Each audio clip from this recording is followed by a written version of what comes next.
Are you videoing that part? Yeah. I Oh, was. you didn't have to. That's Okay. That's right. This is going to take place for that. 2 liter bottle frozen is always good because it'll help cool your back. This is going into take care of the anterior portion of your thoracic region. All the pain that you're having in the neck and your back and on your jaw is coming from here being pulled down with the muscles. Just think of pulleys. This makes sense when you get there.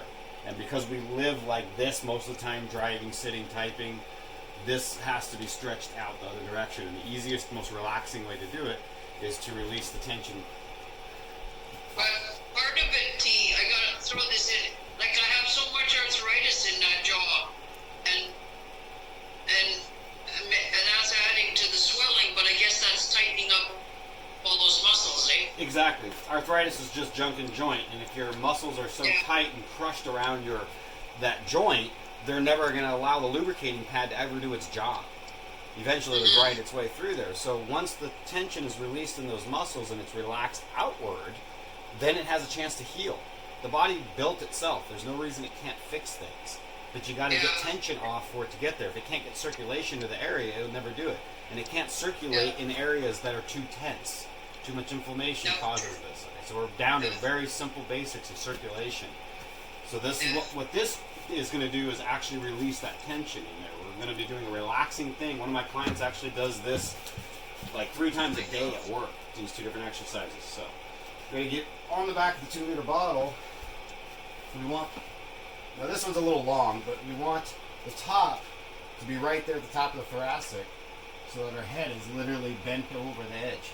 If it's too much pressure for your head over the head, like, you're screaming, then put a pillow or a blanket underneath it, just so there's a little bit of tension. You want a certain degree. What you're feeling is the release of the tension in the muscles across the thoracic region. Literally the pectoralis major, minor, your deltoids, your anterior scalings, your SCMs, all of these should be releasing at this point because all they're doing is being slowly stretched. Draw your shoulder blades in and keep your palms up while you're doing this. I'm going to take this block out because it's not doing anything for me. So, get yourself on there nice and just relax and let it go. Now, if you stay in the beginning, you're going to stay until it's, either too much irritation or 5 minutes has passed. And just kind of hang out there and relax. And then as you come out of it, if you've had your head over and your head is really heavy feeling, bring your hands up there and just help slightly bring it up because it may be sore. Bring your head up, bring your elbows underneath you, and come off of your rolling. You can do this exercise. I don't know what I have that would work like that too. A 2 liter bottle, full. When I break it? No, you're full of water. Full of water. Yeah. So fill it up, cap it, and put the cap away from you. You should be good. If you freeze it, then it's nice and cold. Oh, that'd be too painful. I know that. Right, so don't do it a frozen one if it's going to be a painful one. If it feels good to do it that way, then go ahead and do it that way. Yeah. The other thing is a buoy works good. I mean, this is just a styrofoam roller. This is a 4-inch one. If you're going to do this, you should use a 3-inch one and not a 4-inch one to start with because it's a little bit smaller and a little easier and it gets in the center of the spine better. Yeah. A lot of people have they have those at River Lodge, like for doing that rolling thing. Exactly. Most of the time we run them across our bodies transversely, but what we want to do is run it in line with the spine. We want it there so that we're literally supporting the spine and releasing the tension around the sides of it.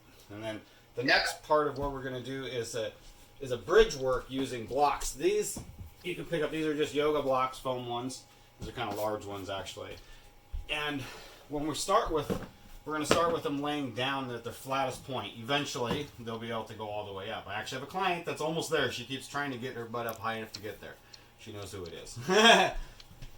Same thing. We will start off in our lying back in our Shavasana or corpse pose, heels pushing away. That's my most favorite exercise right there. Exactly. But this exercise requires you to draw your shoulder blades in and turn your hands up and push your heels away.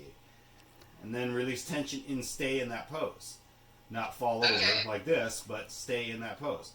Then we bring our knees up, start bringing our butt up. We take the blocks flat and right them underneath them. Now these are going to go underneath the iliac crest. The top of the hip bone is just barely going to peek out. Okay, it doesn't want to be below that because it's going to cause problems. We don't want to be too far because we're going to be in the lumbar and it's going to cause problems. We're totally supporting the ilium and the sacrum, or the hip bone area, completely supported. So it's flat across the top of here. Our heels are pushing away, and we're drawing in underneath ourselves again. This is a short bridge, a really easy bridge. What we're doing is releasing the tension across the anterior postural muscles, being our iliopsoas, right through here. We're releasing that tension outward and outward this way. And you'll feel it in your low back as well as in your femur, and you're going to feel it. You're still going to actively be pushing your I heels. think that'll feel good. Oh yeah, you'll still actively be pushing your heels.